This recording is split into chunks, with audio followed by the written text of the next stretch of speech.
ভয়াবহ পথ দুর্ঘটনা বীরভূমের দেউচা এলাকায়।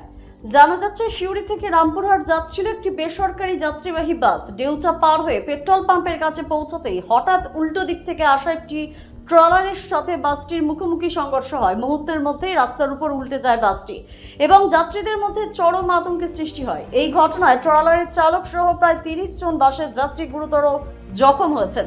দুর্ঘটনার পরপরই স্থানীয় মানুষজন এসে উদ্ধার কার্যে হাত লাগান। দুর্ঘটনার খবর পেয়ে সেখানে পৌঁছান মোহাম্মদ বাজার থানার পুলিশ। আহত যাত্রীদের সিউড়ি সদর হসপিটালে চিকিৎসার জন্য পাঠায়। বেশ কয়েকজন যাত্রীর অবস্থা আশঙ্কাজনক বলে জানা গিয়েছে।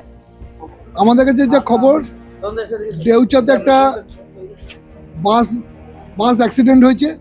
সেই অ্যাক্সিডেন্টে বেশ হতাহতের সংখ্যা এখন অবধি প্রায় 12 জন সিউড়ি হসপিটালে এসে ভর্তি হলো, তবে সিরিয়াস খুব কম আছে।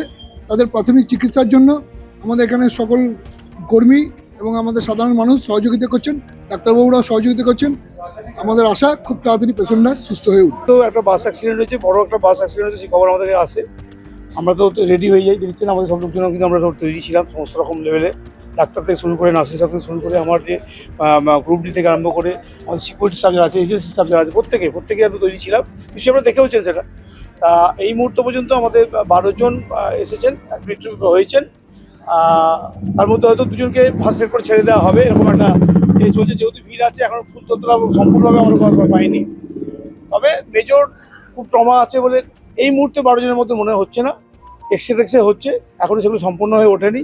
আমাদের সার্জেন থেকে শুরু করে, জেনারেল সার্জন শুরু করে, অর্থ সার্জেন এখানে পেজেন্ট আছেন, ওনারা ওই রিপোর্টগুলো হলে দেখবেন, দেখে তার পরবর্তীকালে যে চিকিৎসা হবে বা কী মেজার নেওয়া হবে সেটা করা হবে। ঠিক আছে, এটুকু।